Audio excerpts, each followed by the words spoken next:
अस्सलाम वालेकुम, मैं हूं शाहजेब खानजादा। एग्जीक्यूटिव और अदलिया के तनाव की वजह से मुल्क में आए दिन संगीन अदालती तनाज़ात सामने आ रहे हैं। खास तौर पर इस्लामाबाद हाई कोर्ट में सूरत हाल बिगड़ती जा रही है। अदलिया की आज़ादी पर सवाल उठ रहा है, अदलिया में हुकूमती और रियासती मुदाखलत पर सवाल उठ रहा है और आज एक नया तनाज़ा खड़ा हो गया है जिसमें कायम मकाम चीफ जस्टिस सरफराज डोगर के बेंच मुंतकली के इख्तियारात और कॉज लिस्ट मनसूखी पर जस्टिस सरदार एजाज इसहाक ने सवालात उठा दिए हैं और कॉज लिस्ट मनसूखी पर अदालती अमले के खिलाफ कल से तौहीन अदालत की कार्रवाई शुरू करने का फैसला कर लिया है। जस्टिस सरदार एजाज इसहाक ने यहां तक रिमार्क्स दिए कि इससे तो अच्छा होता कि मेरी अदालत की बुनियादों में बारूद रख कर उड़ा देते। अगर बड़े साहिब की मर्जी कहीं और हुई तो वो कहेंगे कि मैं ये केस अपने पास ले लूं। ये नया तनाज़ा पीटीआई की रहनुमा मिसाल यूसुफजई की तरफ से इमरान खान और बुशरा बीबी से मुलाकात से रोकने के खिलाफ तौहीन अदालत के केस में सामने आया है। जेल हुकाम का मौक़िफ़ था कि मिसाल यूसुफजई इमरान खान और बुशरा बीबी की वकील नहीं हैं और वो खुद भी उनसे नहीं मिलना चाहते। ये केस जस्टिस सरदार एजाज इसहाक सुन रहे थे और जब जुमे को इस केस की समाअत हुई थी तो जस्टिस सरदार एजाज इसहाक ने अदालती अहकामात की खिलाफ वर्जी पर सुप्रीटेंडेंट अडियाला जेल को तलब करके उनकी सरजनिश की थी और खुद इमरान खान को भी वीडियो लिंक पर या ज़ाती हैसियत में पेश करने का हुक्म दिया था। मगर एडवोकेट जनरल इस्लामाबाद ने मौक़िफ़ इख्तियार किया था कि इमरान खान को जेल से लाना सिक्योरिटी खदशात की वजह से मुमकिन नहीं है, वीडियो लिंक पर पेश करने की सहूलत भी मुमकिन नहीं हो सकी है। इस पर जस्टिस सरदार एजाज इसहाक ने सुप्रीटेंडेंट अडियाला जेल की मौजूदगी में लॉ क्लर्क सकीना बंगश को अडियाला जेल भिजवाने के लिए कमीशन मुकर्रर कर दिया था ताकि वो बराह रास्त इमरान खान से पूछ सकें कि मिसाल यूसुफजई उनकी वकील हैं या नहीं है। मगर हफ्ते को अडियाला जेल में 3 घंटे इंतजार कराने के बाद इस कमीशन को इमरान खान से मुलाकात के बगैर ही वापस भेज दिया गया और इस दौरान सुप्रीटेंडेंट अडियाला जेल ने इस्लामाबाद हाई कोर्ट में एक ऐसी दरख्वास्त दायर कर दी जो आज के अदालती तनाज़े की बुनियाद बनी है। सुप्रीटेंडेंट अडियाला जेल ने मौक़िफ़ इख्तियार किया कि इमरान खान से मुलाकातों से मुताल्लिक तमाम दरख्वास्तों को यकजा किया जाए और पीर को इस्लामाबाद हाई कोर्ट के कायम मकाम चीफ जस्टिस सरफराज डोगर ने ये इस्तदा मंजूर कर ली और फिर कल इमरान खान से मुलाकातों से मुताल्लिक 20 से ज़ायद दरख्वास्तों को यकजा करके समाअत करने के लिए अपनी सरबराही में 3 रुकनी लार्जर बेंच बना दिया जिसमें जस्टिस अरबाब मोहम्मद ताहिर और जस्टिस आजम खान शामिल हैं और मिसाल यूसुफजई का तौहीन अदालत का केस भी लार्जर बेंच के पास चला गया। इसलिए आज जस्टिस सरदार एजाज इसहाक के सामने इस केस की कॉज लिस्ट मनसूख कर दी गई जिसके बाद आज ही अदालत में गैर मामूली सूरत हाल सामने आई। जस्टिस सरदार एजाज इसहाक ने कॉज लिस्ट मनसूख होने पर डिप्टी रजिस्ट्रार जुडिशल को ज़ाती हैसियत में तलब कर लिया और वो जब पेश हुए तो उनसे पूछा कि आपने किसके कहने पर कॉज लिस्ट मनसूख की तो डिप्टी रजिस्ट्रार ने जवाब दिया कि हमें चीफ जस्टिस ऑफिस से हिदायत आई थी। चीफ जस्टिस ऑफिस से कहा गया था कि लार्जर बेंच बना दिया है, अब इस केस की कॉज लिस्ट मनसूख कर दें।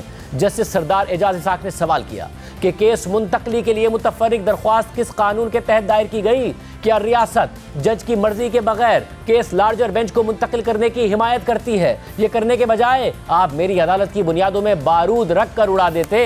क्या चीफ जस्टिस के पास एक जज के सामने ज़ेर समाअत केस उसकी मर्जी के बगैर दूसरे जज को मुंतकिल करने का इख्तियार है? फर्ज करें मुस्तकबिल में एक निहायत करप्ट चीफ जस्टिस हो तो उसके पास केस इस तरह मुंतकिल करने का इख्तियार होगा? एक पार्टी के 3 केसेस हों और चीफ जस्टिस को दरख्वास्त दे दें तो क्या ज़ेर समाअत केस मुंतकिल हो सकता है? क्या आप करप्शन और अकरबा परवरी के दरवाजे खोल रहे हैं? ये इंसाफ की अदालत को गुमराह करने के भी मुतरादिफ है। इस्लामाबाद हाई कोर्ट रूल्स में नहीं है कि जज की मर्जी के बगैर चीफ जस्टिस केस को ट्रांसफर कर दे। जस्टिस सरदार एजाज इसहाक ने मजीद दिमाग दिए कि आप एक चीज़ को अना का मसला बनाकर जो कुछ कर रहे हैं वो हाई कोर्ट के बखिए उधेड़ देगा। रियासत ने अगर फैसला कर लिया है कि उन्होंने अना की जंग जीतनी है तो मेरा यहाँ बैठने का कोई फ़ायदा नहीं है। अगर बड़े साहब की मर्जी कहीं और है तो वो कहेंगे कि मैं ये केस अपने पास ले लूँ। क्या जज रजिस्ट्रार ऑफिस के मरहूने मिन्नत है? क्या ऑफिस फैसला करेगा कि जज ने केस सुनना है या नहीं सुनना? क्या कॉज लिस्ट फैसला करेगी कि अदालत इंसाफ कैसे करेगी? डिप्टी रजिस्ट्रार जुडिशल ने जवाब दिया कि हमने चीफ जस्टिस ऑफिस से हिदायत के लिए मामला भेजा तो केस लार्जर बेंच को मुंतकिल करने का कहा गया। जस्टिस सरदार एजाज इसहाक ने रिमार्क्स दिए कि अगर लार्जर बेंच कार्रवाई कर रहा है तो इस अदालत की कार्रवाई की तौहीन में कर रहा है। अगर ऑफिस को ये कॉज लिस्ट रोकने का हुक्म दिया जाता है तो ये अदालत खुद केस कॉल करेगी। रियासत ये चाहती है कि जजेस बस उसकी मर्जी के मुताबिक फैसले करें। रियासत चाहती है कि जजेस यहाँ बैठकर बस नौकरी करते रहें। अगर ये मसला हल नहीं होता तो मेरा बतौर जज अवाम को इंसाफ देने का एतमाद खत्म हो जाएगा। कॉज लिस्ट मंसूख करके केस ट्रांसफर करने पर तौहीन अदालत की कार्रवाई का आगाज कर रहा हूं। जस्टिस सरदार एजाज इसहाक ने कहा कि हम बुनियादी सवालात ही तय नहीं कर पाते, हर 10 साल बाद बुनियादी उसूलों पर इसी मकाम पर आकर खड़े हो जाते हैं। इससे बड़ी हिमाकत नहीं है कि कानून की अमलदारी के बगैर मईशत तरक्की करे। ये मेरी जात का या मेरे इख्तियारात का मसला नहीं है, बल्कि ये मामला हाई कोर्ट की तौकीर का है। क्या इस तरह अवाम का निज़ाम इंसाफ पर यकीन कायम रहेगा? इस दौरान दरख्वास्त गुजार मिशाल यूसुफजई ने कहा कि हमारे साथ बाहर ये हो रहा है तो इमरान खान और बुशरा बीबी के साथ जेल में क्या करते होंगे? तो जस्टिस सरदार एजाज इसहाक ने रिमार्क्स दिए कि आप वो बात कर रही हैं, हमें तो अपने इदारे की फिक्र हो गई है। गाइडेड मिसाइल आपकी तरफ जा रहा था, वो अब हमारी तरफ आ रहा है। अदालत ने स्टेट काउंसिल से भी पूछा कि जो कुछ हुआ है क्या आप इसमें मुलव्विस हैं? इसके बाद अदालत ने डिप्टी रजिस्ट्रार जुडिशल को तहरीरी जवाब जमा कराने का हुक्म दे दिया। साथ ही एडवोकेट जनरल इस्लामाबाद से भी जवाब तलब कर लिया। अब कल दोबारा इस केस की समाअत होगी और आम बात यह है कि कल ही कायम मकाम चीफ जस्टिस सरफराज डोगर की सरबराही में 3 रुकनी लार्जर बेंच भी इमरान खान से मुलाकातों के केसेस की पहली समाअत करने जा रहा है, जिसमें मिशाल यूसुफजई का केस भी शामिल है। याद रहे कि हाल ही में सुप्रीम कोर्ट में भी एक तनाज़ा खड़ा हुआ था जब 13 जनवरी को जस्टिस मंसूर अली शाह की सरबराही में 3 रुकनी बेंच टैक्स कवानीन से मुताल्लिक एक केस की समाअत कर रहा था, तो 20 जनवरी को केस को इस बेंच से डीलिस्ट करके आईनी बेंच को मुंतकिल कर दिया गया, जिस पर जस्टिस मंसूर अली शाह ने सख्त सवालात उठाते हुए एडिशनल रजिस्ट्रार सुप्रीम कोर्ट के खिलाफ तौहीन अदालत की कार्रवाई शुरू कर दी थी, मगर बाद में इसे खत्म कर दिया था। लेकिन यह तनाज़ा सुप्रीम कोर्ट के जजेस के दरमियान शदीद इख्तलाफात का बाइस बन गया था। तौहीन अदालत की समाअत के दौरान जस्टिस मंसूर अली शाह ने रिमार्क्स दिए थे कि supreme court practice and procedure committee चलते हुए केसेस वापस ले तो अदलिया की आज़ादी तो ख़त्म हो गई, और जहां महसूस हो फैसला हुकूमत के खिलाफ हो सकता है तो बेंच से केस ही वापस ले लिया जाता है। प्रोग्राम में आगे बढ़ते हैं। आईजी इस्लामाबाद की सरबराही में कायम JIT तहरीक इंसाफ के रहनुमाओं और सोशल मीडिया कारकुनों से मुतनाज़ सोशल मीडिया पोस्ट से मुतालिक तहकीकात कर रही है। सिलसिले में मुतादिद PTI रहनुमाओं को तलबी के नोटिस भेजे जा रहे हैं और आज इमरान खान की बहन अलीमा खान JIT के सामने पेश हो गई हैं। जियो न्यूज़ के नुमाइंदे अयाज अकबर यूसुफजई के मुताबिक JIT ने अलीमा खान से तहरीक इंसाफ के सोशल मीडिया अकाउंट से मुताल्लिक पूछगछ की है। अलीमा खान को JIT ने 3 दिन पहले तलब किया था, ताहम उनकी दरख्वास्त पर आज उन्हें बुलाया गया था। गुज़िश्ता पेशी पर अलीमा खान के वकील JIT में पेश हुए थे। ज़राए के मुताबिक JIT ने तकरीबन 6 घंटे अलीमा खान से सवालात किए। अलीमा खान से PTI के सोशल मीडिया अकाउंट्स और उनकी मैनेजमेंट के बारे में पूछा गया। JIT ने अलीमा खान से पूछा कि जिब्रान इलियास से आपका क्या ताल्लुक है। अलीमा खान ने जवाब दिया कि जिब्रान इलियास से कभी नहीं मिली, लेकिन राब्ता रहता है। अलीमा खान ने कहा कि वो जिब्रान इलियास को ट्वीट्स भेजती हैं जो वो पोस्ट करता है। अलीमा खान ने मजीद कहा कि उनका सियासत से ताल्लुक नहीं है, सारी जिद्दोजहद भाई के लिए कर रही हैं। कुछ लोग इमरान खान का नाम बेचकर पैसा कमाना चाहते हैं। JIT ने पूछा कि IMF के कर्ज के हवाले से क्यों बयान दिया, तो अलीमा खान ने जवाब दिया कि हमारे पैसे हैं, सवाल तो बनता है। अलीमा खान ने कहा कि इमरान खान के और पार्टी के ऑफिशियल अकाउंट्स को वो अपनी पोस्ट भेजती हैं जो वो लगा देते हैं। ज़राए के मुताबिक दौरान तहकीकात अलीमा खान ने JIT पर कई बार गुस्से का भी इजहार किया। प्रोग्राम में आगे बढ़ते हैं, एक अहम खबर आपके सामने रखते हैं।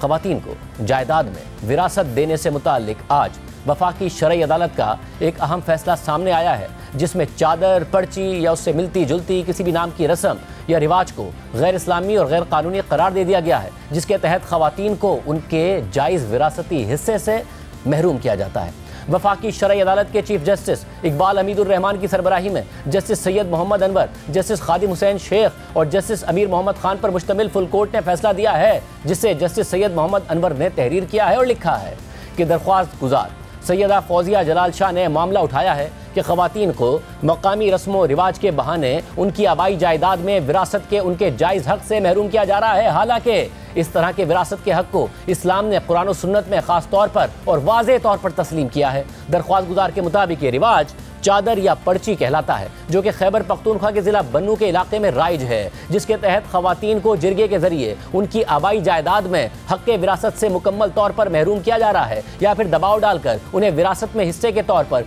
कम कीमती जायदाद लेने पर मजबूर किया जा रहा है। इसके अलावा दरख्वास्त गुजार के मुताबिक उसकी वालदा सैयदा इफ्तिखार बीबी को भी उसके वालिद और शौहर की विरासत में चादर या पर्ची नामी मकामी रिवाज की वजह से उसके हिस्से से ही महरूम कर दिया गया था। इसलिए दरख्वास्त गुजार ने इस दरख्वास्त के जरिए अपनी वालदा के लिए भी अदालती रिलीफ की दरख्वास्त की है। दरख्वास्त गुजार ने अपने दलाइल की हिमायत में सूरह निसा की आयात 7, 11, 12 और 14 पर इन्हिसार किया है, जिसमें खवातीन की विरासत के मसले पर बहस की गई है और मुसलमानों को हिदायत की गई है कि वो मरने वाले के हर अहल कानूनी वारिस को इन आयात के मुताबिक वाजिबुल अदा हिस्सा दें। इसके अलावा दरख्वास्त गुजार ने केस लॉ पर भी निसार किया है, जिसमें खवातीन के विरासत के हक से मुताल्लिक गैर वाज़े उसूलों की वजाहत की गई है। इस शरई पटिशन के दाखिल होने के बाद मुतल्लिका महकमों को नोटिस जारी किए गए और उनका मौक़िफ़ तलब किया गया और इसके नतीजे में अदालत को मुद्दा अलैहान के जवाबात मौसूल हुए। वफाकी वज़ारत कानून और इंसाफ, हुकूमत खैबर पख्तूनख्वा, हुकूमत Balochistan, Sindh commission on the status of women, Punjab commission on the status of women के साथ साथ गवर्नर खैबर पख्तूनख्वा के प्रिंसिपल सेक्रेटरी की जानिब से रिपोर्ट भी अदालत में पेश की गई, जिसमें मुतसिब सेक्रेटेरिएट की जानिब से खवातीन के हुकूक से मुताल्लिक उनकी शिकायत के निपटाने के अदाद शुमार मौजूद हैं। सेक्रेटरी कानून खैबर पख्तूनख्वा की जानिब से एक तफसीली जवाब मौसूल हुआ, जिसमें सूबे में मुख्तलिफ बहानों से खवातीन को विरासत के हक से महरूम करने की समाजी बुराई बल्कि जुर्म के खात्मे के लिए हुकूमत की मुख्तलिफ ठोस इक़दामात पर रोशनी डाली गई। ताहम जवाब दहिंदा नंबर 13 यानी खैबर पख्तूनख्वा हुकूमत के सेक्रेटरी कानून ने इस बात से इनकार किया कि खैबर पख्तूनख्वा में चादर या पर्ची के मखसूस नाम के साथ कोई रिवाज या रस्म मौजूद है, जैसा कि दरख्वास्त गुजार ने इल्ज़ाम लगाया है। खैबर पख्तूनख्वा के directorate of social welfare, special education and women empowerment ने एक रिपोर्ट में एतराफ़ किया है कि पहले साबका फाटा में रिवायती कानून राइज था, जिसमें खवातीन को कुरान और सुन्नत की तरफ से दिए गए विरासत के शरई हक से महरूम रखा जाता था। लेकिन कबायली इलाकों के सूबे में जम होने के बाद इन इलाकों में ये रिवायत या रिवाज वक्त के साथ साथ ख़त्म होता जा रहा है। इस सिलसिले में खैबर पख्तूनख्वा हुकूमत ने Khyber Pakhtunkhwa enforcement of women's property rights act 2019 भी जारी किया है, जिसके नतीजे में मुतसिब सेक्रेटेरिएट खैबर पख्तूनख्वा ने काम भी शुरू कर दिया है। Directorate of social welfare, special education and women empowerment ने अपने रद्द अमल में कहा कि पर्ची और चादर जैसे रिवाज का ताल्लुक खैबर पख्तूनख्वा से नहीं है और आज तक पर्ची और चादर के जरिए खवातीन को जायदाद के हक से महरूम करने की कोई शिकायत मुतसिब खैबर पख्तूनख्वा को रिपोर्ट नहीं की गई है। ताहम डायरेक्टरेट ने न सिर्फ ये तस्लीम किया कि खवातीन के लिए विरासत के हुकूक कुरान और सुन्नत में मौजूद हैं, बल्कि उसने मजीद वजाहत की है कि खवातीन के पास विरासत का हक हासिल करने के लिए कानूनी रास्ते भी अब दस्तियाब हैं। डायरेक्टरेट के मुताबिक कुरान और हदीस और कानून के मुताबिक खवातीन का शरई हिस्सा बिल्कुल वाज़ेह है। जहाँ जहाँ कानूनी रेट कायम है, वहाँ रेवेन्यू रिकॉर्ड में खवातीन का बराबर का हिस्सा इंदराज होता चला आ रहा है। इस बारे में अगर किसी भी खातून को कोई दुश्वारी पेश आती है तो सूबाई हुकूमत ने सूबाई मुतसिब को दरख्वास्त की सूरत में कार्रवाई का इख्तियार दिया है, जिस पर 60 दिनों में अमल दरामद कराना लाजमी करार दिया गया है और कब्जा बदरिया इलाका कमिश्नर हवाले करने की जिम्मेदारी है। साबका कबायली इलाकों में रिवाज का कानून था, जिसमें खवातीन को इस शरई हक से महरूम कर दिया गया था, लेकिन अब वो भी कौमी दायरे में शामिल हो चुके हैं और मुरव्वजा कानून जू का तू उन पर भी लागू हो चुका है। तालीम की कमी और जहालत की वजह से रिवाज का कानून नाफिज था, लेकिन वक्त के साथ साथ खत्म होता जा रहा है। इसी तरह Punjab commission on the status of women ने बताया कि ऐसी कोई रस्म जिसका जिक्र दरख्वास्त गुजार ने चादर या पर्ची के नाम से किया है, पंजाब में मौजूद नहीं है। ताहम उन्होंने अपने जवाब में कुछ ऐसे कवानीन दर्ज किए हैं जो सूबे में राइज हैं, जिनमें वफाकी कवानीन भी शामिल हैं, ताकि खवातीन को उनके विरासत के हक से महरूम करने के गैर कानूनी और गैर इस्लामी अमल को रोका जा सके, जो कि कुरान और सुन्नत ने उन्हें लाजमी तौर पर दिया है। उनके जवाब में पाकिस्तान पीनल कोड की दफ़ा 498A के निफाज की अहमियत और ज़रूरत पर भी ख़ास तौर पर रोशनी डाली गई, जिसमें कहा गया है कि जो शख्स धोखादही से या गैर कानूनी तरीके से किसी भी औरत को विरासत के आगाज़ के वक्त किसी भी मनकूला या गैर मनकूला जायदाद का वारिस होने से महरूम करता है, उसे ज़्यादा से ज़्यादा 10 साल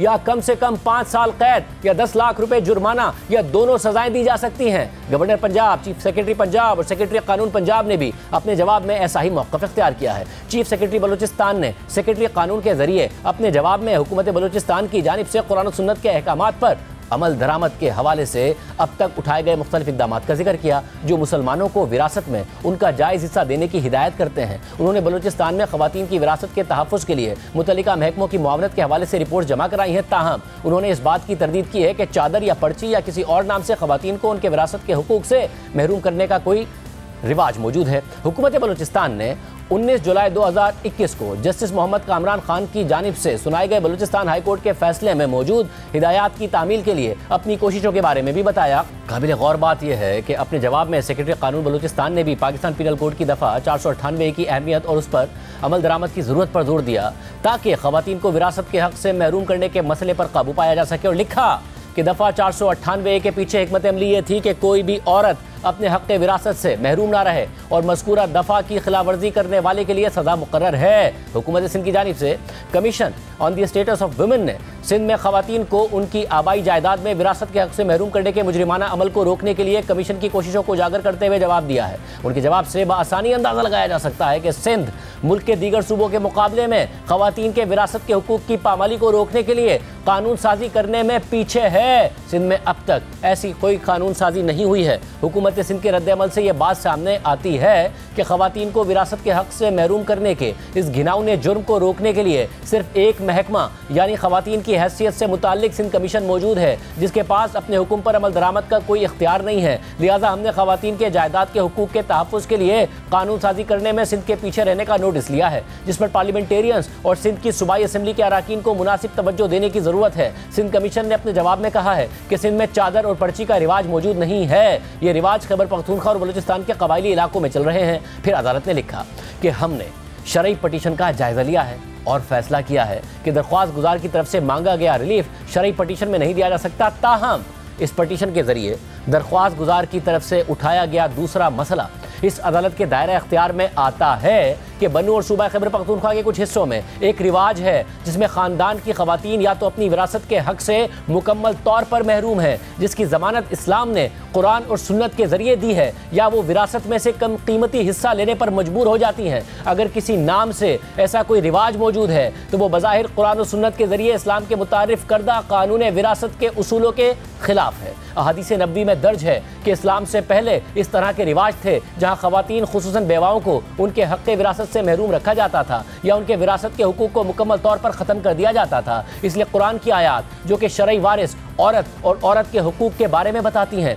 वो नाजिल हुई, जिनमें रसूम और रिवाज के तहत औरतों को विरासत के हक़ से महरूम रखे जाने को गैर कानूनी करार दिया गया और मुसलमानों को इन रस्मों पर अमल करने से मना कर दिया गया। अहादीस उन हालात की वजाहत करती हैं जिनमें कुरान की उन आयात का नुज़ूल हुआ जिनमें विरासत में हिस्सा देने की हिदायत मौजूद है। ये बुनियादी तौर पर सूरह निसा की आयात हैं जो विरासत की आयात के नाम से मशहूर हैं और दरख्वास्त गुजार ने भी अपने मुकदमे में उन पर इन्हिसार करते हुए मौक़िफ़ अपनाया है कि इन आयात की रोशनी में उसके आबाई जायदाद में विरासत के हक़ से इनकार नहीं किया जा सकता। कुरान की मज़कूर आयात के अलावा जो जायदाद में कानूनी वारिस के हिस्से का जिक्र करती हैं, कुरान की दूसरी आयात भी अलग से नाजिल हुई हैं जो मुसलमानों को यतीमों के हक़ विरासत को गसब करने और किसी को उसके हक़ विरासत से महरूम करने से मना करती हैं। सूरह फजर में मुसलमानों को सख्ती से तनबीह की गई है कि वो किसी भी शख्स की मीरास पर कब्जा ना करें। अहादीस में भी उन लोगों को सख्त तनबीह की गई है जो किसी को उसके हक़ विरासत से महरूम करते हैं। लिहाजा फरीक़ैन को सुनने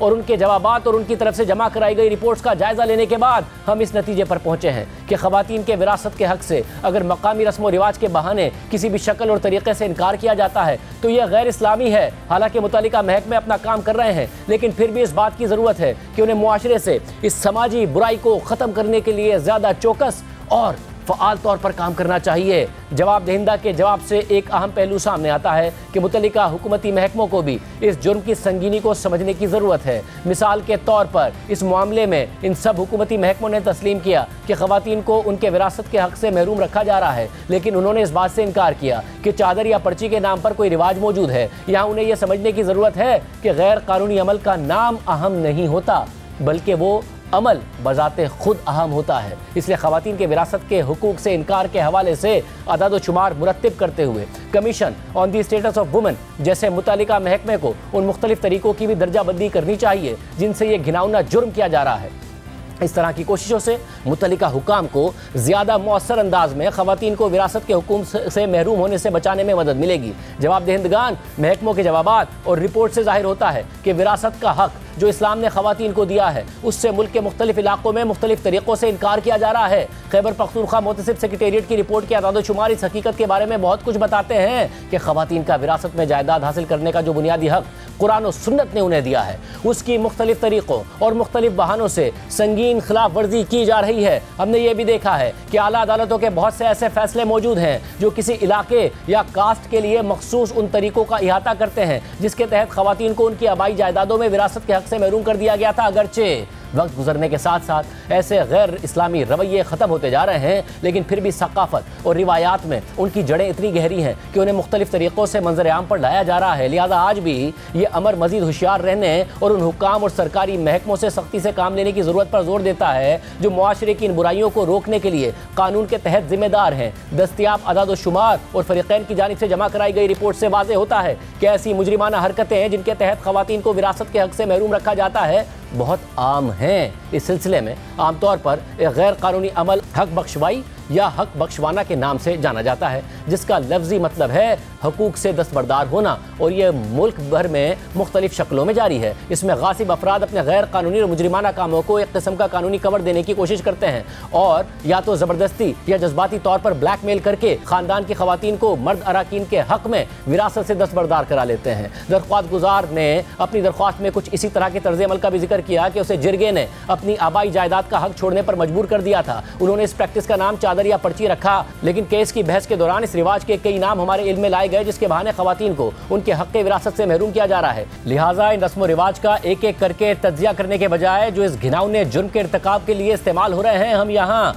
उन तमाम गैर अखलाकी रस्मों को गैर कानूनी और गैर इस्लामी करार देते हैं जिनकी वजह से ख़ानदान की किसी भी खातून को उसके विरासत के हक़ से महरूम कर दिया जाए जो कि कुरान और सुन्नत ने उसे अता किया है। चूँकि ज़्यादातर जवाब दहिंदा महकमों ने भी ताज़ीरात पाकिस्तान के कानून के इस्तेमाल की ज़रूरत को तस्लीम किया है जिसमें मुआशरे से इस बुराई के खात्मे के लिए तरमीम की गई है। इसलिए हमारा ख्याल है कि मुतल्लिका सूबाई महकमे जो मुआशरे की इस बुराई को दूर करने और ख़वातीन के विरासती हुकूक के तहफ़्फ़ुज़ के ज़िम्मेदार हैं, वो भी मुजरिम के खिलाफ फौजदारी मुकदमा शुरू कर सकते हैं। इस सिलसिले में वो अमर बिलमारूफ के उसूल पर इस्लामी इक़दार को फ़रोग़ देने के लिए मुजरिमों के खिलाफ किए गए अपने इज्तिमाई इक़दामात और फैसलों को आम कर सकते हैं, जो निफाज़ शरीयत एक्ट 1991 के सेक्शन 13 के मुताबिक होगा, जो कि रियासत का एक अहम ठोस कानून है। ऐसी समाजी बुराइयों को रोकना और अपने अवाम की फलाह बहबूद को फ़रोग़ देना एक इस्लामी रियासत का बुनियादी फरीज़ा है जिसका जिक्र निफाज़ शरीयत एक्ट में किया गया है। लिहाजा हम खैबर पख्तूनख्वा के ज़िला बनू या मुल्क के किसी भी हिस्से में चादर या पर्ची के नाम के साथ या किसी और नाम के साथ मौजूद किसी भी ऐसे रिवाज को गैर इस्लामी और गैर कानूनी करार देते हैं जिसकी कोई कानूनी हैसियत ना हो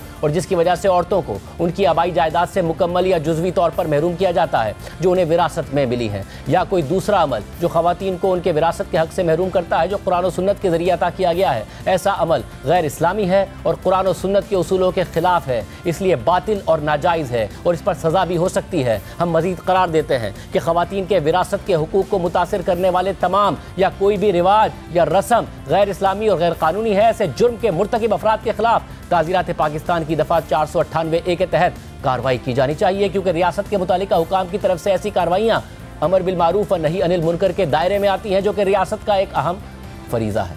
प्रोग्राम में ब्रेक शामिल करते हैं, एक और अहम अदालती फैसला आपके सामने रखेंगे।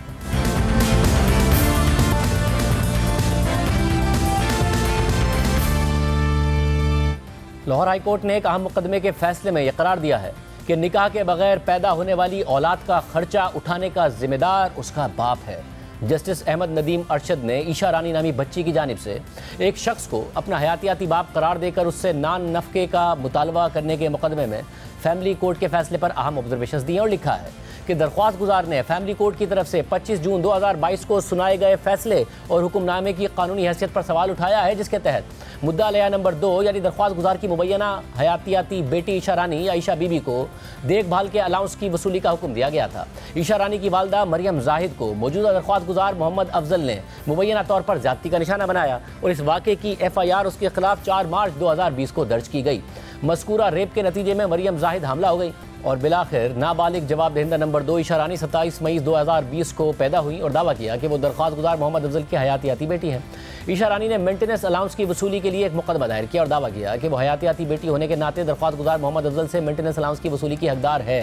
दरख्वास्त गुजार अदालत के सामने पेश हुआ और तहरीरी बयान दाखिल करके मुकदमे का सामना किया, जिसमें उसने ईशा के मौक़िफ़ की नफ़ी की और दावा किया कि ईशा उसकी बेटी नहीं है। ट्रायल कोर्ट ने 7 जून 2022 के हुक्म के जरिए नाबालिग ईशा रानी के लिए 3000 रुपये माहाना की शरह से अबूरी मेंटेनेंस अलाउंस मुकर्रर किया, मगर दरख्वास्त गुजार मोहम्मद अफजल ने अलाउंस के तयन का अबूरी हुक्म ना माना और वो मज़कूरा अबूरी मेंटेनेंस अलाउंस अदा करने में नाकाम रहा। इसलिए उसके दिफा का हक 25 जून 2022 के हुक्मनामे के तहत खत्म हो गया और ईशा रानी को 3000 रुपये माहाना की शरह से मेंटेनेंस अलाउंस देने का फैसला किया गया। फैसले में जस्टिस अहमद नदीम अरशद ने लिखा है कि फरीकैन के वकीलों को सुनने और रिकॉर्ड का जायजा लेने के बाद मैंने महसूस किया है कि यह सिर्फ मेंटेनेंस अलाउंस की वसूली का मामला नहीं है। ईशा रानी की बायोलॉजिकल यानी हयातियाती मां ने यह दावा करते हुए अलाउंस की वसूली के लिए मुकदमा दायर किया है कि उसके साथ दरख्वास्त गुजार ने रेप किया था और इस वाक़े की FIR उसके खिलाफ 4 मार्च 2020 को दर्ज की गई थी। मुद्दई खातून का मौक़िफ़ यह है कि रेप के नतीजे में वो हमला हो गई और ईशा रानी 27 मई 2020 को पैदा हुई, इसलिए दरख्वास्त गुजार मोहम्मद अफजल की हयातियाती बेटी होने की वजह से नाबालिग बच्ची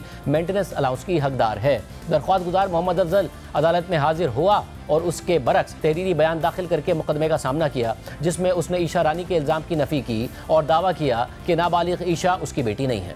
लेजिटिमेट चाइल्ड और बायोलॉजिकल चाइल्ड की इस्तिलाहात बिल्कुल मुख्तलिफ है। हयातियाती बच्चे यानी बायोलॉजिकल चाइल्ड से मुराद वो बच्चा है जो जनियाती तौर पर वालदेन से मुताल्लिक है। ये इस्तिलाह कानूनी या समाजी हैसियत के बजाय बच्चे और वालदेन के दरमियान बायोलॉजिकल ताल्लुक पर मरकूज है। एक हयातियाती बच्चा शादी के बाद या उसके बगैर पैदा हो सकता है। लेजिटिमेट चाइल्ड से मुराद वालदेन के यहाँ पैदा होने वाला वो बच्चा है जो उसकी पैदाइश के वक्त कानूनी तौर पर एक दूसरे से शादीशुदा थे। ये इस्तिलाह बुनियादी तौर पर कानूनी अहमियत रखती है और इसका इस्तेमाल कानूनी शादी के बाद पैदा होने वाले बच्चों को शादी के बगैर पैदा होने वाले बच्चों से अलग करने के लिए किया जाता है। लेजिटिमेट चाइल्ड की सूरत में माँ फैमिली कोर्ट्स एक्ट 1964 के तहत मुकदमा दायर करती है या मुस्लिम फैमिली लॉज ऑर्डिनेंस 1961 के सेक्शन 9 की रोशनी में मेंटेनेंस अलाउंस की वसूली के लिए मुतल्लिका यूनियन काउंसिल के चेयरमैन से रुजू करती है।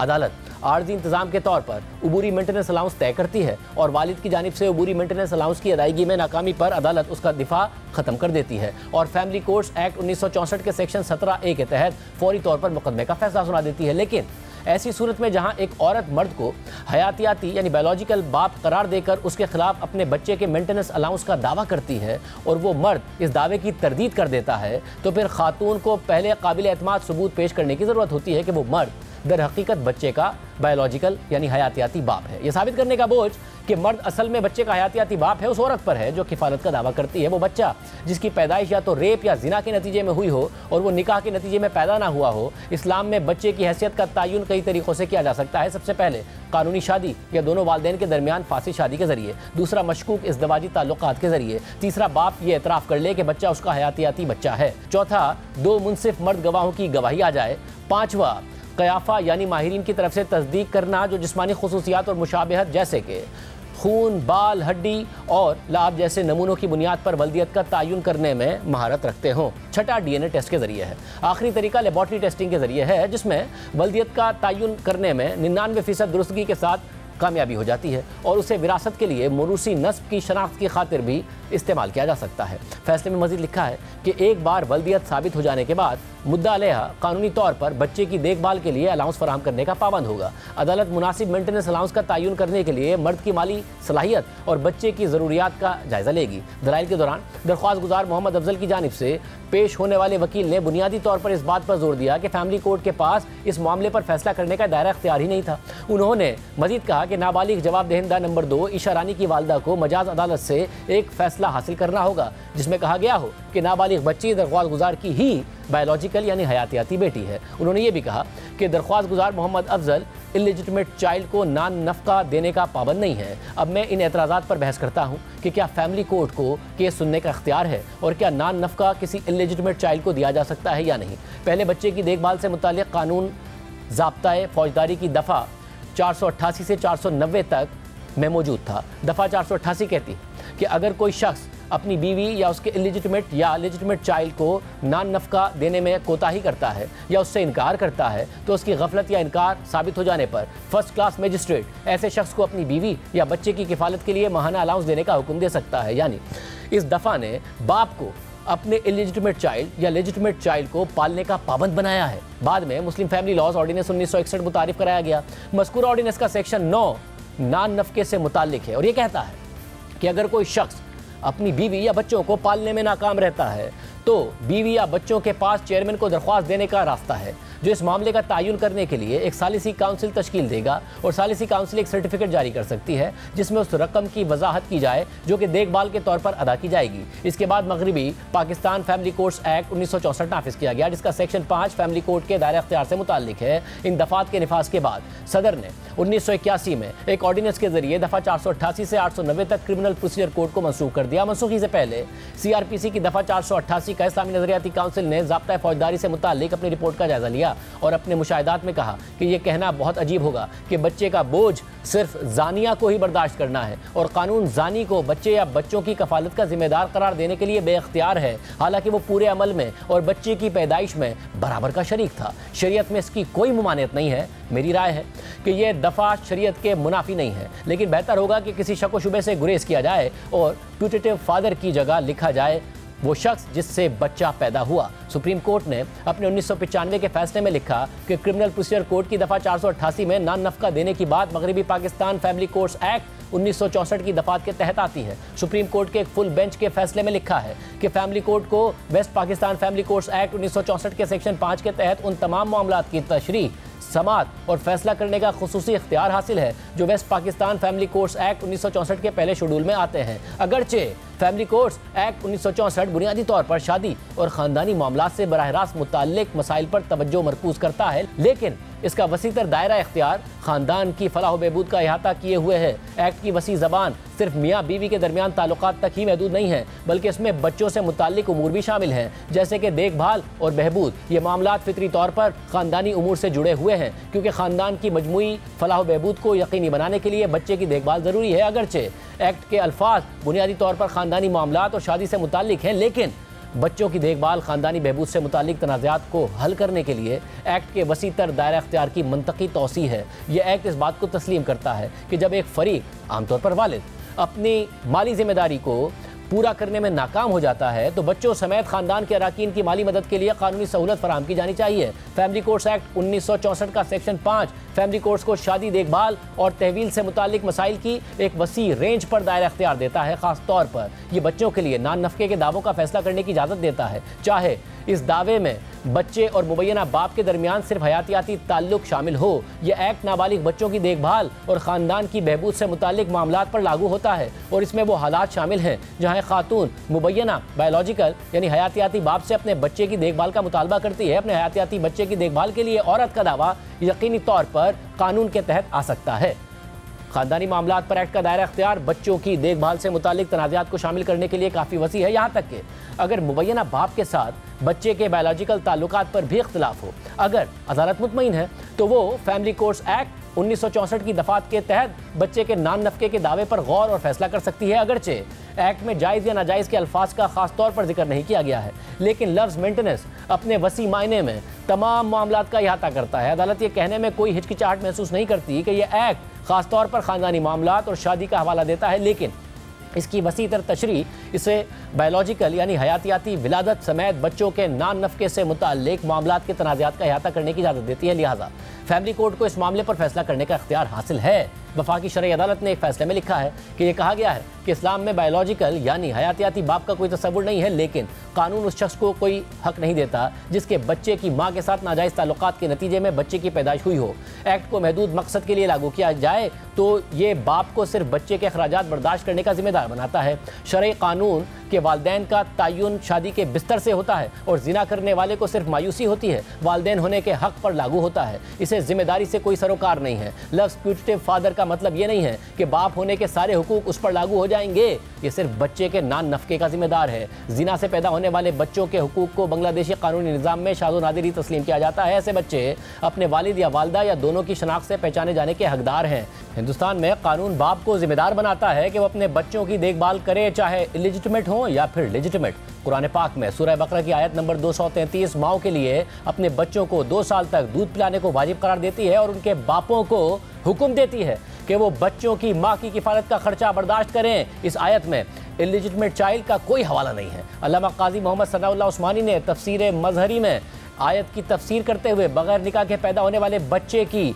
परवरिश का कोई हवाला नहीं दिया। लाहौर हाई कोर्ट ने हयातियाती बाप के साथ इलिजिटिमेट चाइल्ड के ताल्लुकात पर तबसरा करते हुए केस में करार दिया कि इस्लामी कानून के तहत इलिजिटिमेट चाइल्ड के बाप का बच्चे से कोई ताल्लुक नहीं है। हालांकि वो हयातियाती बाप है और दोनों के दरमियान खून का रिश्ता गैर मुतराज़े है। ऐसे बाप का नाबालिग के साथ कोई शरई ताल्लुक नहीं होता, इसलिए बच्चा अपने बाप से विरासत नहीं पाता। ताहम एक इलिजिटिमेट चाइल्ड का अपनी माँ के साथ मुकम्मल कानूनी ताल्लुक है और बच्चे को माँ से विरासत मिलने की राह में कोई रुकावट नहीं है। दर हकीकत इलिजिटिमेट चाइल्ड की माँ ना सिर्फ बच्चे की किफालत की हकदार होती है बल्कि बाप की जगह बच्चे की सरपरस्त भी समझी जाती है। लाहौर हाई कोर्ट ने एक मुकदमे में सजा के खिलाफ अपील का फैसला सुनाते हुए ना सिर्फ सजा को बरकरार रखा बल्कि जुर्म के नतीजे में पैदा होने वाली नाबालिग बच्ची को 10 लाख रुपए का मुआवजा भी दिया और करार दिया कि अदालत समझती है कि अपील कुरिंदा के जुर्म के नतीजे में पैदा होने वाली नाबालिग बच्ची जहनी अजियत का शिकार है, उसकी सारी जिंदगी नफ्सियाती और जहनी अजियत का शिकार है। लिहाजा अपील कुरिंदा को हिदायत की जाती है कि वह मुतासरा बच्ची को 10 लाख रुपए का मुआवजा अदा करे और मुआवजे की अदायगी में कोताही की सूरत में अपील कुरिंदा को मजीद 6 माह की कैद भुगतना होगी। इसके बाद जस्टिस अहमद नदीम अरशद ने फैसले में लिखा है कि मुसावात, शफाफियत और इंसाफ का तकाजा है कि मुद्दा अलैहा नंबर 2 ईशा रानी अगर ये साबित कर देती है कि वो दरख्वास्त गुजार की हयातियाती औलाद है तो उसे उसकी तरफ से मुआवजा दिया जाए और नान नफका भी दिया जाए। बच्चा पैदा करने वाला शख्स इसकी कफालत का पाबंद है। हयातियाती यानी बायोलॉजिकल बाप भी अखलाकी तौर पर अपने इलिजिटिमेट चाइल्ड को पालने का पाबंद है। इन वजूहात की बिना पर यह दरख्वास्त मंजूर की जाती है और यह मामला इस हिदायत के साथ ट्रायल कोर्ट को भेजा जाता है कि मुद्दई की जानिब से किए गए दावे से मुतालिक सबूत रिकॉर्ड किया जाए कि दरख्वास्त गुजार दरअसल ईशा रानी का हयातियाती बाप है। अगर सबूत रिकॉर्ड करने के बाद अदालत नतीजा खस करती है कि नाबालिग बच्ची वाकई मुद्दा अलैहा की हयातियाती बेटी है तो मेंटेनेंस अलाउंस के तयन के लिए कार्रवाई जारी रख सकती है। ये लाहौर हाई कोर्ट का अहम फैसला है जो हमने आपके सामने रखा। बच्चे मासूम होते हैं, उन्हें दुनिया में आते हुए नहीं पता होता कि वो जायज़ ताल्लुक़ के नतीजे में दुनिया में आए हैं या नाजायज़ ताल्लुक़ के नतीजे में। एक बालिग इंसान का अमल मुरवजा कवानीन के मुताबिक जायज़ या नाजायज़ होता है, बच्चे नहीं। प्रोग्राम एक ब्रेक शामिल करते हैं।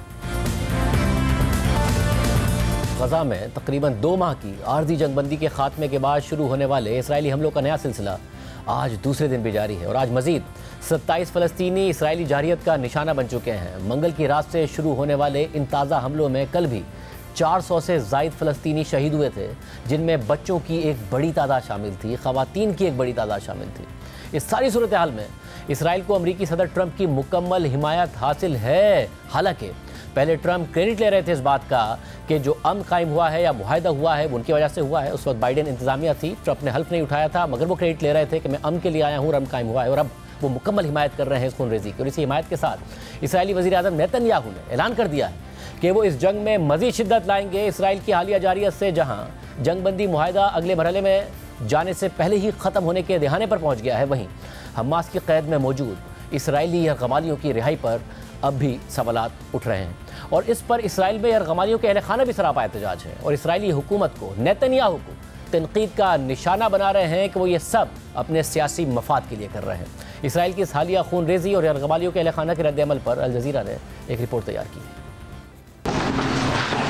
ट्रंप इंतजामिया की हिमायत से इसराइल ने फिजाई हमलों की एक नई लहर के साथ इस अमन को तोड़ दिया। इन हमलों में सैकड़ों फलस्तीनी जाँ बहक हो चुके हैं, जिनमें बहुत से खवातीन और बच्चे शामिल हैं। पूरी दुनिया नाइंसाफी पर मबनी है। ये सब बच्चे हैं। ये एक नन्ही बच्ची है, देखें ये यहाँ है। हम उस वक्त सदमे में आ गए जब रात 2:30 बजे मेरी माँ सहरी तैयार करने के लिए जागी। जैसे ही वो किचन में दाखिल हुई उसी लम्हे हमारे पड़ोसी के घर पर हमला हो गया और उसके बेटे शहीद हो गए। तल अवीव में मुजाहिरीन उन कैदियों की किस्मत के बारे में फिक्रमंद हैं जो मुआहदे के दूसरे मरहले में रिहा किए जाने वाले थे। वो कहते हैं कि वज़ीर आज़म नेतन्याहू को इक़्तिदार में रहने के लिए इस जंग की ज़रूरत है। ये अब किसी अहम मकसद के लिए लड़ी जाने वाली जंग नहीं रही, ये सिर्फ इस हुकूमत और नेतन्याहू के सियासी बका के बारे में है। मुझे नहीं मालूम कि बाकी यरगमालियों का क्या होगा। अगर लड़ाई आने वाले हफ्तों तक जारी रही तो ये हमारे लिए मुकम्मल तबाही होगी। दूसरी जानिब गुज़िश्ता चंद दिनों से यूक्रेन जंग के खात्मे के हवाले से अमरीकी सदर ट्रंप और रूसी सदर व्लादिमीर पुतिन के दरमियान एक अहम टेलीफोनिक गुफ्तगू मुतवक्के थी। कल दोनों रहनुमाओं के दरमियान ये गुफ्तगू हो गई है। इस गुफ्तगू से मुतालिक ट्रंप को उम्मीद थी कि सदर पुतिन यूक्रेन में 30 रोज़ा आर्जी जंगबंदी की अमरीकी तजवीज़ को कबूल कर लेंगे, जिसके लिए ट्रंप ने यूक्रेन को धमकियों के साथ ज़बरदस्ती मनाया था। मगर दोनों रहनुमाओं के दरमियान कल होने वाली अहम गुफ्तगू के बाद जो खबरें सामने आ रही हैं वो ट्रंप और उनकी इंतजामिया के दावों के बरक्स हैं। कल ट्रंप और पुतिन के दरमियान होने वाली तकरीबन 2 घंटे तवील बातचीत के बाद रूस ने 30 दिन की मुकम्मल जंगबंदी की अमरीकी तजवीज़ के बरक्स 30 दिनों के लिए यूक्रेन के सिर्फ एनर्जी इंफ्रास्ट्रक्चर पर हमले रोकने का ऐलान कर दिया, लेकिन साथ ही ये शर्त लगा दी कि यूक्रेन को मगरिब से मिलने वाली फौजी और इंटेलिजेंस मदद फौरी तौर पर बंद होनी चाहिए। लेकिन इस गुफ्तगू के बाद कल ट्रंप ने फॉक्स न्यूज़ को दिए गए इंटरव्यू में पुतिन से होने वाली गुफ्तगू को ज़बरदस्त करार दिया और उन्होंने साथ ही यूक्रेन की इमदाद रोकने के रूसी मुतालबे की बात को भी मुस्तरद कर दिया। Vladimir Putin agreed to a ceasefire immediately on energy and infrastructure, but not to a 30-day ceasefire. Ceasefire without going a little bit further would have been tough. Russia has the advantage, as you know. They have encircled about 2,500 soldiers. They are nicely encircled, and that's not good. And we want to get it over with. Look, we're doing this. There are no Americans involved. There could be if we end up in World War III over this, which is so ridiculous. But, you know, strange things happen. And I think we had a great call. It lasted almost 2 hours. Talked about a lot of things and toward getting it to peace. And we talked about other things also. The Kremlin media actually stated that he demanded an immediate cessation of aid to Ukraine in order to get to this multi-step deal. No, he didn't. We didn't talk about aid. Actually, we didn't talk about aid at all. We talked about a lot of things, but aid was never discussed. जबकि इस तनाज़े के अहम फरीक Ukraine के सदर Zelensky ने कल इब्तिदा में कहा कि वो अमरीकी तजवीज़ की हिमायत करने और रूसी एनर्जी इंफ्रास्ट्रक्चर पर हमले रोकने के लिए तैयार हैं, लेकिन फिर उन्होंने टेलीग्राम पर जारी अपने एक पैगाम में सदर पुतिन पर तनकीद करते हुए कहा कि आज पुतिन ने अमली तौर पर मुकम्मल जंगबंदी की तजवीज़ को मुस्तरद कर दिया है। दुनिया के लिए यह दुरुस्त होगा कि वह जवाब में पुतिन की जंग को तूल देने की किसी भी कोशिश को मुस्तरद कर दें। इसके बाद ज़ेलेंस्की ने कहा कि उनकी इस मामले पर सदर ट्रंप से टेलीफोनिक गुफ्तगू मुतवक्के है जो अब से कुछ देर पहले मुकम्मल हो गई, ताहम अभी तक उसकी तफसीलात सामने नहीं आई हैं। सारी सूरत हाल में ट्रंप के साथ बातचीत के दौरान रूसी सदर ने यूक्रेन के 7 कैदियों के तबादले का वादा भी किया था, जिसके बाद आज दोनों ममालिक ने एक दूसरे के 175 कैदियों को रिहा कर दिया है, जबकि रूस ने जज्बा खैर सगाली के तहत 22 शदीद जख्मी यूक्रेनी फौजी भी यूक्रेन के हवाले कर दिए हैं। सारी सूरत हाल में सदर ट्रंप पुतिन से होने वाली गुफ्तगू को ज़बरदस्त करार दे रहे हैं, मगर अमरीकी मीडिया हता कि उनके अहम यूरोपीय इत्तेहादी इस गुफ्तगू को फ्लॉप करार दे रहे हैं और साथ ही गुफ्तगू से मुतालिक जारी होने वाले दोनों ममालिक के बयानात में भी काफ़ी चीज़ें मुख्तलिफ हैं। जहाँ अमरीकी बयान में एनर्जी एंड इंफ्रास्ट्रक्चर से मुतालिक जंगबंदी का जिक्र है, वहीं रूसी एलामिया में एनर्जी इंफ्रास्ट्रक्चर से मुतालिक जंगबंदी लिखा हुआ है, इंफ्रास्ट्रक्चर नहीं। व्हाइट हाउस के एलामिया में यूक्रेन में जंगबंदी से मुतालिक लिखा है कि सदर ट्रंप और सदर पुतिन ने यूक्रेन जंग में अमन और जंगबंदी की ज़रूरत पर बात की है और दोनों रहनुमाओं ने इत्तफाक किया कि इस तनाज़े का खात्मा मुस्तकिल अमन के साथ होना चाहिए और अमन की जानिब पेशरफ्त एनर्जी एंड इंफ्रास्ट्रक्चर जंगबंदी से शुरू होगी। साथ ही ब्लैक सी में बहरी जंगबंदी के निफाज, मुकम्मल जंगबंदी और मुस्तकिल अमन के लिए तकनीकी मुज़ाकरात का आगाज़ किया जाएगा और ये मुज़ाकरात मशरिक़ वस्ता में फौरी तौर पर शुरू होंगे। जबकि रूसी हुकूमत ने इस गुफ्तगू पर व्हाइट हाउस के मुकाबले में ज़्यादा तफसीली एलामिया जारी किया है और उसमें यूक्रेन जंग से मुताल्लिक लिखा है कि अमरीकी सदर की 30 दिन की जंगबंदी की तजवीज़ के तनाजुर में रूस ने मुमकिना जंगबंदी पर मौसर कंट्रोल को यकीनी बनाने के हवाले से कई अहम नकात पेश किए, जिनमें यूक्रेनी फौज में जबरी भर्ती को रोकने और यूक्रेनी मुसल्लह फौज को दोबारा मुसल्लह करने के अमल को ख़त्म करने की ज़रूरत शामिल है। इस दौरान इस बात पर भी जोर दिया गया कि तनाज़े के मज़ीद शिद्दत इख्तियार करने से बचने और इसे सियासी और सिफारती ज़राए से हल करने के लिए बुनियादी शर्त ये होनी चाहिए कि यूक्रेन को दी जाने वाली गैर मुल्की फ़ौजी इमदाद और इंटेलिजेंस मालूमात की फरहमी मुकम्मल तौर पर रोक दी जाए। गुफ्तगू के दौरान सदर ट्रंप ने तजवीज़ पेश की कि तनाज़े के फरीक़ैन बाहिमी तौर पर 30 दिन तक एनर्जी इंफ्रास्ट्रक्चर पर हमला करने से गुरेज करें। सदर पुतिन ने इस इक़दाम का मज़बूत जवाब देते हुए इस हवाले से फौरी तौर पर रूसी फ़ौज को मुनासिब हुक्म भी जारी कर दिया है। रूस दावा कर रहा है कि सदर पुतिन ने रूसी फ़ौज को सिर्फ एनर्जी इंफ्रास्ट्रक्चर को निशाना बनाने से रोक दिया है, जबकि अमेरिका का दावा है कि रूस मुआहदे के तहत सिर्फ एनर्जी नहीं बल्कि दीगर किसी भी इंफ्रास्ट्रक्चर को निशाना नहीं बनाएगा। लेकिन कल रूस ने यूक्रेन पर हमले किए जो इन दावों के बरक्स है, क्योंकि ये हमले सदर ट्रंप और पुतिन की बातचीत के बाद किए गए, जबकि यूक्रेन ने भी रूस में ड्रोन हमले किए हैं। CNN के मुताबिक रूसी हुकूमत की जानिब से यूक्रेन के एनर्जी इंफ्रास्ट्रक्चर पर हमले रोकने के ऐलान के महज चंद घंटे बाद यूक्रेन और रूस ने रात भर फिजाई हमलों का तबादला किया। यूक्रेन की फिजाइया ने आज सुबह कहा है कि कल रात गए रूस ने यूक्रेन पर 145 ड्रोन, 2 बैलिस्टिक मिसाइल्स और 4 एंटी एयरक्राफ्ट मिसाइल से हमला किया है। इस दौरान यूक्रेन ने 72 ड्रोन मार गिराए हैं। यूक्रेन के सरकारी हुकाम और सरकारी रेलवे कंपनी के मुताबिक हमलों में शहरी इंफ्रास्ट्रक्चर को निशाना बनाया गया, जिनमें मशरिकी रीजन में एक अस्पताल और वस्ती डोनेस्की रीजन में रेलवे को बिजली फराहम करने वाले निजाम को नुकसान पहुंचा है, जिससे रेलवे के कुछ हिस्से बिजली से महरूम हो गए हैं, लेकिन ट्रेनें मामूल के मुताबिक चल रही हैं। और यूक्रेनी हुकाम के फराहम करदा शुमार के मुताबिक इन हमलों में एक शख्स हलाक और 14 जख्मी हुए हैं। यूक्रेनी सदर ज़ेलेंस्की ने हमलों से मुताल्लिक कहा है कि प्यूटन के अल्फाज हकीकत के बरक्स हैं। जब प्यूटन ने यह कहा कि वो मुबैना तौर पर यूक्रेन के एनर्जी इंफ्रास्ट्रक्चर पर हमले रोकने का हुक्म दे रहे हैं, तो रातों रात 150 ड्रोन्स दागे गए, जिनमें तवानाई के मराकज़ भी शामिल थे। दूसरी जानिब रूसी वज़ारत दिफा ने आज दावा किया है कि रूस ने कल रात दागे गए 57 यूक्रेनी ड्रोन्स मार गिराए हैं, जिनमें से 35 को कुर्स्क के सरहदी इलाके में तबाह किया गया। रूसी हुकाम के मुताबिक जनूबी रूस में एक यूक्रेनी ड्रोन ने एक ऑयल डिपो पर आग लगा दी, जबकि रूसी वज़ारत दिफा ने ड्रोन हमलों को यूक्रेन की जानिब से ट्रंप और प्यूटन के दरमियान होने वाली गुफ्तगू को डीरेल करने की कोशिश करार दे दिया है। अल जज़ीरा के मुताबिक रूसी वज़ारत दिफा ने कहा है कि यूक्रेन ने जनूबी रूस में एक ऑयल डिपो पर एक सोचा समझा हमला करके सदर ट्रंप और सदर प्यूटन के दरमियान होने वाले मुआहदे को सबूताज करने की कोशिश की है। और ये यूक्रेनी हुकूमत की खास तौर पर तैयार करदा इश्तियाल अंगेज़ी है, जिसका मकसद अमरीकी सदर की अमन कोशिशों को नाकाम बनाना है। यूक्रेन के इत्तेहादी और हामी अहम यूरोपीय ममालिक ट्रंप और प्यूटन के दरमियान तय पाने वाली महदूद जंगबंदी पर शक व शुबात का इजहार कर रहे हैं, और उन्होंने 3 साल से जारी तनाज़े के पुरअमन हल से मुताल्लिक रूसी सदर की संजीदगी पर भी सवालात उठाए हैं। फ्रांस, जर्मनी, फिनलैंड और स्पेन ने सदर ट्रंप और सदर प्यूटन की गुफ्तगू के फ़ौरन बाद रूसी हमलों पर भी तहफ़्फ़ुज़ात का इजहार किया है, जबकि जर्मन वज़ीर दिफा ने इस गुफ्तगू को ही फ्लॉप करार दे दिया है।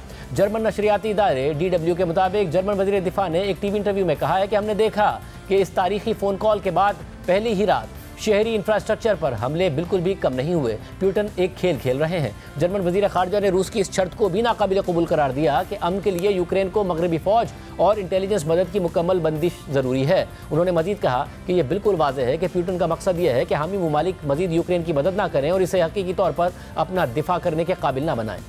आज के प्रोग्राम में इतना ही, इजाज़त दीजिए, अल्लाह हाफ़िज़।